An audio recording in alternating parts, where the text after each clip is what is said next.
नमस्कार दोस्तों, मैं जयवीर सिंह आपके सामने एक नया टॉपिक लेकर आए हैं जिनका नाम है टॉपिक का संत गुरु रविदास।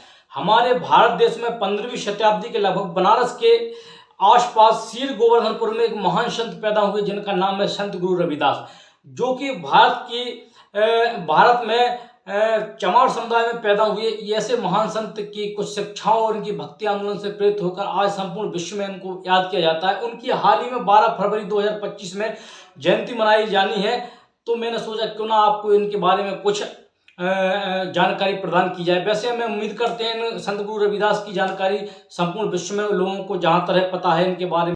मन चंगा तो कठौती में गंगा सुना ही होगा लोगों ने। इसी फेमस कोट के साथ हम शुरुआत करते हैं संत रविदास के परिचय से कि कौन थे संत रविदास। तो संत रविदास का जन्म उत्तर प्रदेश के बनारस में 1398 ईस्वी में, जिनके पिता का नाम था संतोखा दास, यानी कि जो रघु के नाम से फेमस थे। उनकी माता का नाम था कर्मा देवी, इनकी पत्नी का नाम लोना देवी था। इनके एक बेटा भी था जिनका नाम था विजयदास। ये भारत के जो वर्ण व्यवस्था है ब्राह्मण क्षत्रिय वैश्य शूद्र, उनमें से ये शूद्र समुदाय में चमार समुदाय में पैदा हुए थे, जो कि उस समय हिंदू वर्ग के अंतर्गत आता था और आज भी हिंदू वर्ग के अंतर्गत आता है। ठीक है, हालांकि ये वाद विवाद का विषय है। कुछ लोगों ने कई बौद्ध धर्म स्वीकार कर लिए, लेकिन परंपरागत रूप से देखा जाए तो ये हिंदू धर्म और हिंदू धर्म की व्यवस्था के अंतर्गत ही आते हैं। तो चलिए स्टार्ट करते हैं। संत रविदास की जयंती आखिर क्यों मनाई जाती है? तो संत रविदास की जयंती उनकी आध्यात्मिक और उनके समाज में दिए गए योगदान के कारण मनाई जाती है, जो कि उन्होंने समाज को महत्वपूर्ण संदेश दिए समानता के और जाति भेदभाव का उन्मूलन का, तथा साथ ही में उन्हें भक्ति के लिए जो संदेश दिए कि मनुष्य को अपने जीवन काल में भक्ति और अध्यात्म को अपनाया जाना चाहिए, और जो कि लास्ट में मनुष्य का परम ध्येय भक्ति को अपनाना, क्योंकि बिना भक्ति के मनुष्य का उद्धार संभव नहीं है, ऐसा उन्होंने कहा था। लेकिन वो जो संत रविदास थे, उन्होंने किसी आकार में ईश्वर को स्वीकार नहीं किया, ना भी किसी मूर्ति के रूप में उन्होंने किसी ईश्वर को स्वीकार किया। वह एक निर्गुण भक्ति के उपासक थे, यानी कि निर्गुण ईश्वर की उपासना करते थे। हालांकि ये बात भी सत्य है कि उन्होंने निर्गुण उपासक के अंतर्गत राम और हरि जैसे नामों का प्रयोग किया, जिनका वह अपने नाम में जाप करते थे। लेकिन राम और हरि से उनका तात्पर्य और कृष्ण उनका तात्पर्य ना किसी पर्टिकुलर एक मनुष्य अवतार के रूप में, बल्कि एक सार्वभौमिक जो कि यूनिवर्सल ट्रुथ है, उन्होंने उन्हें राम और हरि का नाम दिया, जो कि इस ब्रह्मांड की संपूर्ण रचना में एक यूनिवर्सल ट्रुथ है, जिसके नाम से उन्होंने भक्ति की। तो मुझे उम्मीद है आप लोग समझ गए होंगे कि इन्हें की जयंती क्यों मनाई जाती है, क्योंकि उन्होंने अध्यात्म और समाज में योगदान दिया। समाज के लिए खासतौर से उनका योगदान जातिवाद के उन्मूलन के प्रति था, और साथ ही साथ में इक्वलिटी की भावना यानी समानता की भावना पर आधारित था। अब आते हैं कि इनकी जयंती कब मनाई जाती है। इनकी जयंती हिंदू पंचांग के अनुसार माघ माह की माघ पूर्णिमा के दिन मनाई जाती है, जो कि 2025 में 12 फरवरी को पड़ रही है। तो इस बार 12 फरवरी को संत गुरु रविदास की जयंती मनाई जाएगी। यह तिथि हर बार बदलती रहती है। आमतौर पर यह जनवरी या फरवरी में ही पड़ती है, और जनवरी फरवरी में ही गुरु रविदास की जयंती मनाई जाती है। अब चर्चा करते हैं इनकी जयंती कैसे मनाई जाती है। तो इनकी जयंती जो बनारस में इनका मंदिर है सीर गोवर्धनपुर में, वहां पर एक भव्य आयोजन किया जाता है, और इनके जयंती के उपलक्ष्य में भजन कीर्तन भी किए जाते हैं। साथ ही में नगर में एक कीर्तन की मंडली भी निकाली जाती है, और इनके उपलक्ष्य में वहां पर लंगर भी करवाया जाता है। तो क्या गुरु रविदास की जयंती सिर्फ बनारस तक ही सीमित है? नहीं, गुरु रविदास की जयंती भारत में हर जगह मनाई जाती है, और संपूर्ण विश्व में जहां जहां भी इनके पंथ को मानने वाले रविदास के पंथ को मानने वाले लोग रहते हैं, वो समुदाय इनकी जयंती को बहुत ही धूमधाम तरीके से मनाता है। अब करते हैं इनके धर्म की बात। ये किस धर्म से बिलोंग करते थे? ये बेसिकली हिंदू धर्म से बिलोंग करते थे, लेकिन इन्होंने संत परंपरा और निर्गुण भक्ति आंदोलन पर जोर दिया। इनका मानना था कि ईश्वर का कोई भी रूप नहीं है। आप एक ईश्वर को मानना है तो सर्वभौमिक जो ईश्वर का रूप है और निराकार है, वह किसी भी रूप में ईश्वर नहीं है, और वह ईश्वर को राम और कृष्ण और हरि के नाम से संबोधन करके उनकी भक्ति करते थे। वह मानवता के पक्षधर थे और समाज में समानता के भी पक्षधर थे, इसलिए इनका बहुत ही महत्व है।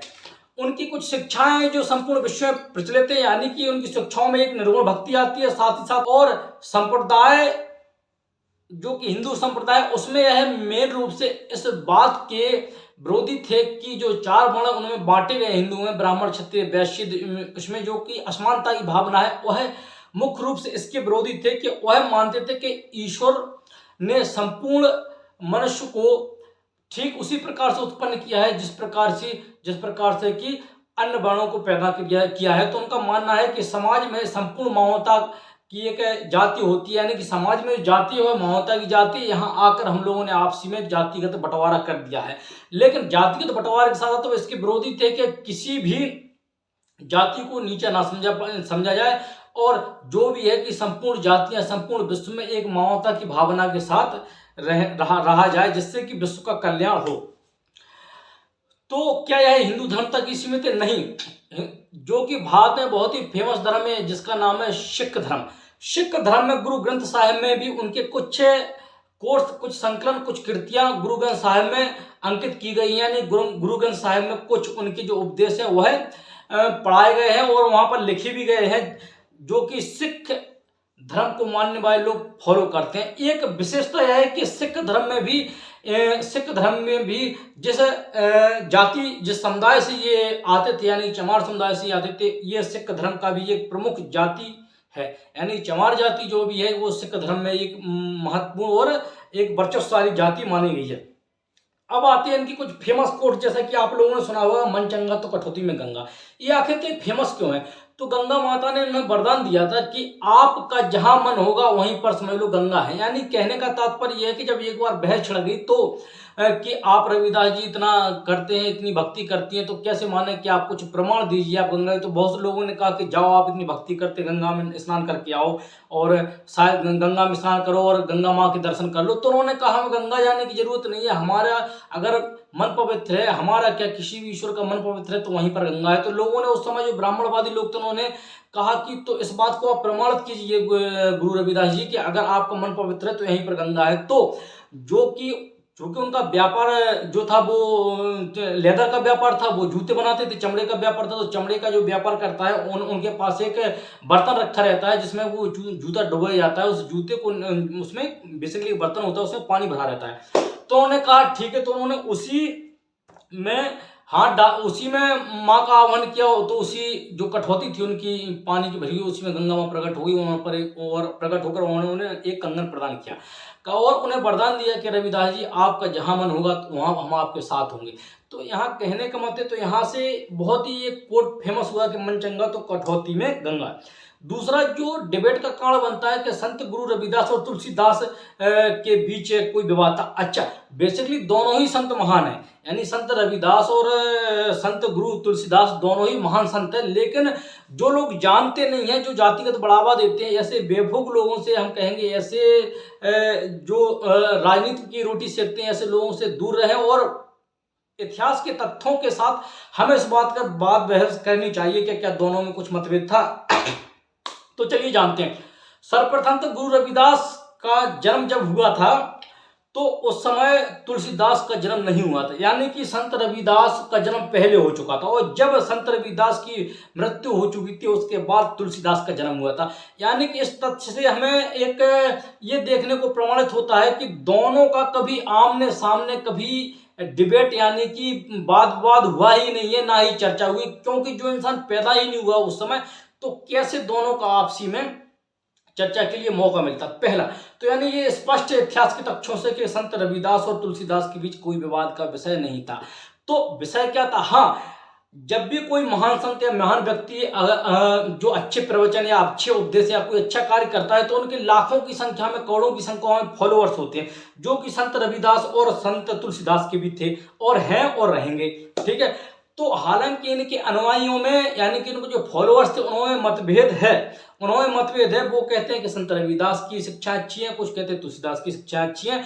दोनों एक दूसरे के विरोधी हैं। क्यों है इस बात को हम जानते हैं। पूर्ण रूप से विरोधी नहीं है, हालांकि कुछ बातों को लेके यानी कुछ विचारों को लेके दोनों को मतभेद था, यानी कि दोनों महान संतों की विचारधाराओं के बीच थोड़ा सा मतभेद था। उस मतभेद को इस वीडियो के माध्यम से हम समझते हैं। संत रविदास जो कि वर्ण व्यवस्था के विरोधी थे, यानी कि मानते थे कि ब्राह्मण क्षत्रिय वैश्य शूद्र ये वर्ण नीचे आकर इंसान ने बनाए, यानी कि कर्म प्रधान होता है, कर्म के अनुसार आपने बण बना दिए, और चूंकि कर्म आधारित जो व्यवस्था थी, बाद में आपने परंपरागत रूप से उसे स्थायी कर दिया। जबकि उस समय जिस समय बंटवारा हुआ था, उस समय जो व्यक्ति थे उन्हें कुछ काम सौंपा गया था, किसी को कुछ काम सौंपा गया, तो ये तय हुआ था कि ये स्थायी नहीं होगा। लेकिन क्या ये बाद में से स्थायी कर दिया? क्यों स्थायी कर दिया? ये राजनीतिक रूप से इसकी परिणति होगी, जो कि बाद में स्थायी होगा। जैसे ब्राह्मण का काम था ज्ञान देना, वैश्य का काम था व्यापार करना, क्षत्रिय काम था कि वो अपने छत्रप की रक्षा करे, चारों छत्रप की रक्षा करे, और शूद्र कार्य था सेवा करना। एट लास्ट में हुआ कि इस व्यवस्था को स्थायी रूप से कर दिया गया, हालांकि ये व्यवस्था स्थायी नहीं थी, तो यानी कि बण व्यवस्था की विरोधी थे। वहीं दूसरी तरफ रामचरितमानस में तुलसीदास जी ने बण व्यवस्था का यानी कि पक्षधर किया, यानी बण व्यवस्था को स्वीकार किया। उन्होंने माना है कि बण व्यवस्था ये हम स्वीकार करते हैं, किसी भी समाज को चलाने के लिए बण व्यवस्था बहुत ही जरूरी है। तो इन विचारों पर लेकर मुख्य मतभेद था। अब आप लोगों को इतना समझ में आया कि दोनों के बीच विचारिक मतभेद था, ना कि पर्सनल मतभेद था। ठीक है। दूसरा, जो संत रविदास थे ये निर्गुण भक्ति के उपासक थे, और गुरु जो तुलसीदास जी थे जिन्होंने रामचरितमानस की रचना की, ये सगुण उपासक थे, यानी कि ईश्वर को ये एक मूर्ति के रूप में या ईश्वर को एक शरीर के रूप में ये मानते थे कि भगवान ने जन्म लिया है, भगवान की मूर्ति के रूप में पूजा किया है, अर्थात ये सगुण उपासक थे, जबकि गुरु रविदास निर्गुण उपासक थे। ये तो हो गए दोनों में मतभेद, तो बहुत ही बात के विषय है। लेकिन दोनों में समानता क्या है, चलिए इसको जानते हैं। दोनों में समानता ये कि दोनों ही महान संत, दोनों ही हमारे भारतीय महान संत, दोनों ही ने अध्यात्म पर जोर दिया, भक्ति पर जोर दिया, समानता पर जोर दिया। लेकिन दोनों को अपने अपने समानता के तरीके अलग थे। इन्होंने माना कि यानी कि समाज को चलाने के लिए, तुलसीदास ने माना कि समाज को चलाने के लिए बण व्यवस्था जरूरी है, जबकि इन्होंने माना समाज को चलाने के लिए समानता जरूरी है। ठीक है। तो इस बात को लेकर दोनों में कभी कोई विवाद नहीं रहा है, यानी कभी आमने सामने किसी का भी दोनों का, यानी गुरु रविदास का और तुलसीदास का डिबेट नहीं हुआ है। अब आते हैं इस वीडियो के माध्यम से हम कंक्लूजन पर। तो कंक्लूजन निकलता क्या है? कंक्लूजन ये निकलता है कि गुरु रविदास है जो किसी एक धर्म से तक ही सीमित नहीं, यानी गुरु रविदास ने जो उपदेश दिया, सगुण उपासक तुलसीदास के और निर्गुण उपासक की जो थ्योरी दी उन्होंने दिया संत रविदास ने, तो उनका कहना है कि कोई भी किसी भी जाति, किसी भी धर्म, किसी संप्रदाय से हो, वो सगुण की ना करके निर्गुण का उपासना करे, यानी कि ईश्वर एक ही है, वो उसका कोई आकार नहीं है। जहां पर ईश्वर जिस अपने हृदय में, अपने मन में जो छवि बना लेता है, ईश्वर उसी रूप में व्यक्ति को दर्शन दे सकता है। ठीक है। तो इस प्रकार से देखा जाए तो गुरु रविदास को किसी एक जाति, एक धर्म और एक जगह और एक स्थान, एक देश के साथ पर्टिकुलर इंगेज नहीं किया जा सकता है, क्योंकि इन्होंने जो अध्यात्म की थ्योरी दी, इक्वलिटी की थ्योरी दी, यह संपूर्ण विश्व में आज भी व्याप्त है। यानी कि अगर इनकी उपासना दिख जाए तो फ्रांस में 1789 में क्रांति हुई, फ्रांस में क्रांति हुई 1789 में। इस क्रांति में 3 तत्व निकल के आए, 3 एलिमेंट्स निकल के आए, स्वतंत्रता, समानता, बंधुत्व। यह हमारे भारत संत तो पहले ही दे चुके थे, क्योंकि 15 जहां बात 18वीं शताब्दी में हुई स्वतंत्रता, समानता, बंधुत्व की, वही हमारे गुरु रविदास जी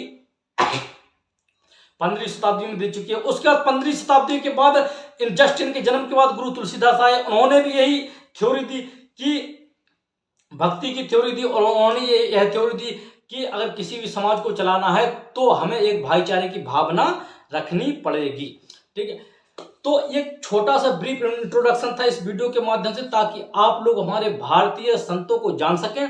मैं उम्मीद करता हूं कि मेरी ये छोटी सी जानकारी आपको पसंद आई होगी, और अगर इस वीडियो के माध्यम से कोई शब्दों में, कोई मेरे लहजे में अगर कोई त्रुटि हो तो उसके लिए मैं आप लोगों से क्षमा प्रार्थना हूं। लेकिन मैं इस वीडियो के माध्यम से एक बात कहना चाहता हूं कि बुढ़ापे में तो हर कोई भक्ति कर लेता है, लेकिन जिसने जवानी है भक्ति की, असली भक्ति वही है। जय हिंद, जय भारत, वंदे मातरम।